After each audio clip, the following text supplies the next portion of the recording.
Presiden Joko Widodo mengatakan perlu upaya ekstra untuk mengatasi dampak COVID-19 di berbagai bidang, termasuk bidang pendidikan. Tapi bagaimanakah kebijakan yang luar biasa yang harus dilakukan saat ini di dunia pendidikan karena saat ini banyak orang tua yang sangat terdampak terutama dari sisi ekonomi.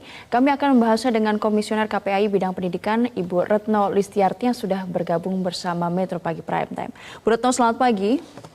Selamat pagi, Mbak Jeng. Iya Bu, ini COVID-19 adalah masalah, tetapi masalah lagi di dunia pendidikan kita. Nah, bagaimana KPAI sendiri secara general memotret apa yang terjadi dalam sistem PPDB saat ini? Ya, kalau menggunakan sistem PPDB yang diterapkan di Indonesia, kan memang rujukannya adalah Permendikbud nomor 44 tahun 2019. Nah, Permendikbud ini sebenarnya memang betul menyebut di pasal 25 adalah mengatur usia. Namun usia itu sebenarnya di dalam Permendikbud ini tidak bisa digunakan pada langkah pertama, ya, itu tidak bisa dipergunakan. Nah, sistem zonasi sendiri sebenarnya kalau secara nasional dampaknya itu sangat baik. Itu berdasarkan hasil pengawasan KPAI selama ini kan sudah masuki tahun keempat. Jadi selama 3 tahun berturut-turut KPAI melakukan pemantauan dan ternyata dampaknya cukup bagus. Di mana daerah yang semula tidak peduli dengan pendidikan itu mulai memperhatikan, terutama adalah infrastruktur berupa gedung sekolah yang tadinya tidak merata, kemudian ada kelurahan, kecamatan yang tanpa sekolah negeri padahal penduduknya padat, maka kemudian dibangun sekolah negeri. Kami contohkan di dalam 3 tahun ini 7 SMP negeri di Kota Bekasi berdiri, 9 SMP negeri di Kota Tangerang juga dibangun baru, kemudian di Depok itu ya Jawa Barat membangun SMA baru, begitupun di Kalimantan Barat di Kota Pontianak dibangun sekolah baru. Sementara Banten di 2020 ini mendirikan 30 sekolah baru ya pada level SMA dan SMK. Itu menunjukkan sebenarnya zonasi mendorong daerah-daerah untuk membangun sekolah-sekolah baru bagi upaya pemenuhan pendidikan atau hak dasar bagi warga negara.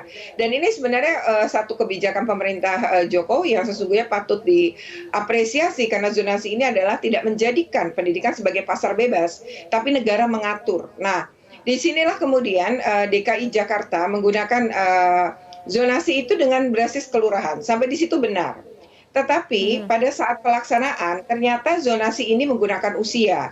Jadi bukan lagi jarak. Dicontohkan misalnya kalau tadi dari berita Metro, 9 sekolah si anak ini terlempar, ya, artinya tidak diterima. Karena faktor usia itu menunjukkan bahwa usia menjadi Tolak faktor. ukur. Nah, itu mendingan sebenarnya 9, Mbak Ajeng. Karena di kami pelaporan ada di Cipinang Muara, itu dia ditolak di 24 sekolah. Waduh. Itu menunjukkan usianya masih Jadi muda. kalau misalnya saya simpulkan, Bu Retno, ini bukan peraturan yang salah karena sistem zonasi dalam peraturan Permendikbud 44 2019 ini zonasi adalah seleksi utama, baru sisa kuotanya itu untuk usia. Tetapi implementasinya sebenarnya ini harus diralat, itu ada yang salah dengan itu.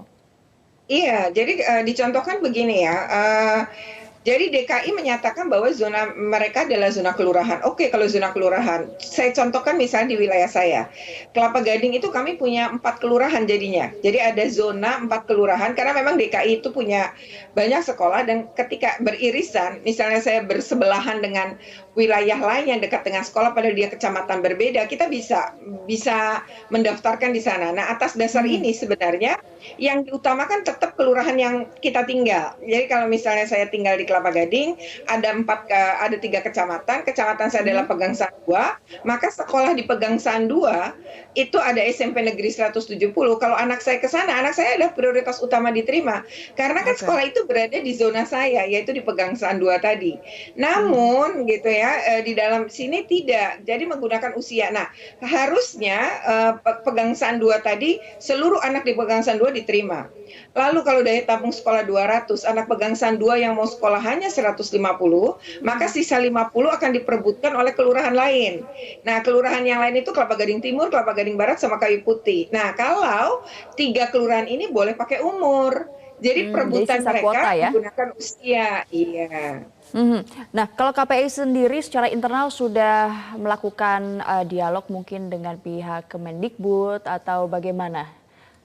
Ya, Sebenarnya dengan Dinas Pendidikan juga, kami rapat koordinasi waktu tanggal 15 Juni, lalu kemudian dijelaskan bahwa mereka pakai jalur zonasi itu adalah dengan kelurahan, dan Mhm. tidak akan menggunakan umur.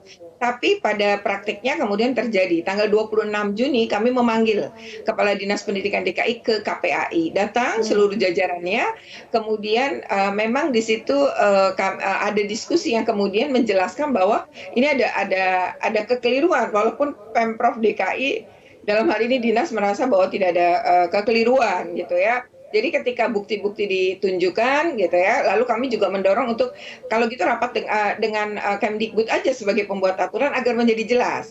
Kemdikbud sendiri juga kemudian berkoordinasi dengan KPAI secara rutin. Nah, yang terakhir ini kami meminta memang ketika ini sudah terjadi bagaimana gitu kan. Artinya udah Mhm. anak-anak yang udah diterima kan yang di jalur afirmasi. Ada beberapa kekeliruan yang kami catat. Yang pertama adalah kenapa jalur zonasi yang diminta oleh Permendikbud 50 minimal loh 50, tapi DKI Iya. menerapkan 40. Nah, ini kan berarti harus ada pemenuhan. Kami mengkritik adanya jalur luar kota. Kenapa DKI kalau belum mampu menampung anak DKI di sekolah negeri, lalu menampung anak dari luar kota? Padahal harusnya memprioritaskan anak DKI dulu. Nah, jalur luar kota Mhm. cukup tinggi, yaitu 5%. Jadi kalau kita berhitung sebuah kelas yang isinya 32, 5%-nya anak luar kota, berarti bisa sampai 6 orang. Kami meminta Mhm. ini dihilangkan saja, ditambahkan kepada jalur zonasi yang kurang tadi. Tapi ternyata mereka bilang nggak mungkin menambahkan gitu ya. Jadi tidak mungkin menghilangkan. Nah, kalau Oke. tahun depan mungkin. Jadi akhirnya dikurangi ya. Kalau tidak salah jalur luar kota menjadi 2%. Lalu kami mendorong juga supaya dilakukan tahap kedua. Tahap kedua adalah untuk mengambil anak-anak yang dekat sekali dengan sekolahan. Ada yang Mhm. katanya cuma 10 meter dari sekolah nggak diterima. Nah, mereka Mhm. ini akan diterima di tahap 2 dengan cara apa? Kami mendorong Dinas DKI di Jakarta untuk membuka tambahan kursi baru. Jadi ada kursi tambahan di setiap kelas itu dua. Mhm. Kalau misalnya mencontohkan Cipinang Muara yang punya 24 SMP, tapi 24 ini anak ini terlempar, maka di setiap sekolah itu menambah dua pada kursi di setiap kelas. Berarti kalau di sekolah itu ada 6 kelas, berarti 2 kali 16. Kalau Mhm. ada 24 sekolah berarti 16 kali 24. Itu mencapai ratusan anak yang masih bisa ditampung kembali. Nah, ini untuk mengambil anak-anak yang pada zona yang paling dekat. Jadi nanti betul-betul mengenakan zona. Mereka oke, Oke. tapi kan memang ini harus diselesaikan dulu, nanti baru Aha. tahap keduanya. Itu kami Oke. akan terus mengawasi. Ini laporan dari Jakarta sungguh banyak, tetapi apakah KPAI juga melihat fakta-fakta yang implementasinya agak salah dari Permendikbud ini di daerah-daerah lainnya? Iya, cuma kan yang terangkat habis-habisan nih DKI ya. Tapi Hmm. sebenarnya banyak Permendikbud yang kemudian juga di daerah pelaksanaannya salah gitu ya. Kami contohkan misalnya kami menerima laporan pada Kota Bogor dan Kabupaten Bogor itu ada penseleksian yang tidak menggunakan zona juga. Jadi zona sudah ditetapkan tapi tetap pakai seleksi usia. Jadi Mhm. usianya yang sorry, pakai usia maaf, tapi menggunakan nilai. Jadi akhirnya seleksinya jadi berbasis nilai. Nah, ini ada beberapa daerah, tapi kami sedang berkoordinasi dengan Kemdikbud, Itjen ya, terutama Inspektorat Jenderalnya Kemdikbud. Kami sudah berkomunikasi, nanti kami akan bersurat untuk daerah-daerah yang dilaporkan. Taruhlah mungkin itu tidak benar, tapi kan harus diselidiki oleh Itjen Kemdikbud ya. Jadi kami mendorong bahwa penggunaan nilai pada jalur zonasi ada sebuah kekeliruan juga dari Permendikbud. Karena itu bertabrakan juga kan dengan jalur prestasi tadi. Jadi kami meminta ini juga ada penegakan aturan Mhm. di wilayah-wilayah ini. Kami sedang menyisir dan mengumpulkan bukti sebagai contoh yang kepada Kemdikbud dan nanti akan bersurat secara resmi agar Mhm. ini juga ditangani oleh Kemdikbud hingga tidak terulang pada zona PPDB tahun depan. Oke, Bu Retno, terakhir singkat saja, ini kan sudah banyak yang terlanjur dan banyak juga yang tidak punya sekolah.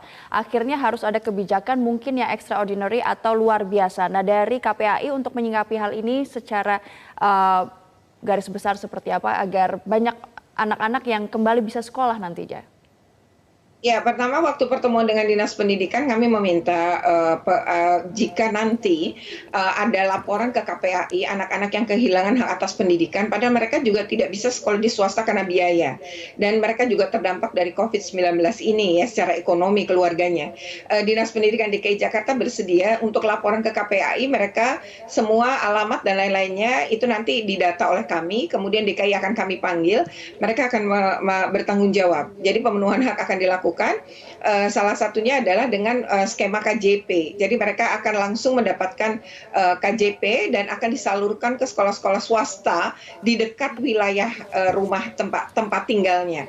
Itu adalah kebijakan yang pertama ya, artinya hak atas pendidikan akan dipenuhi. Kebijakan yang kedua adalah tadi ya, mungkin tidak umum membuka tahap kedua, tapi kami berharap bahwa tahap kedua dengan menambah kursi dan sudah koordinasi dengan Kemdikbud dan Kemdikbud menyatakan bisa, yaitu dengan dari Dapodik itu maksimal kelas adalah 32 SMP dan 36 SMA. Tapi dengan kondisi luar biasa seperti ini, maka kami berharap SMA bisa menambah 4, SMP bisa menambah 4 kursi di setiap kelas. Karena menambah sekolah butuh waktu lama, menambah kelas Betul. belum tentu ada ruangannya, tapi Iya, menambah kursi jauh lebih mudah masih saat bisa. ini. Itu betul, itu yang Di saat kami yang singkat minta dan seperti kami ini, nah, ini dan yang kami paling bisa mendukung. dilakukan dan harus bisa dilakukan secara strict gitu ya, Bu Retno Betul, ya? bukan berarti mengulang, tetapi Mhm, bahwa harus dicari jalan keluar dari betul. mereka-mereka yang terdampak dari kebijakan yang keliru ini. Demikian Baik, Bu Mbak Retno Ajeng. Listiarti, terima kasih telah bergabung bersama kami di Metro Pagi Prime Time.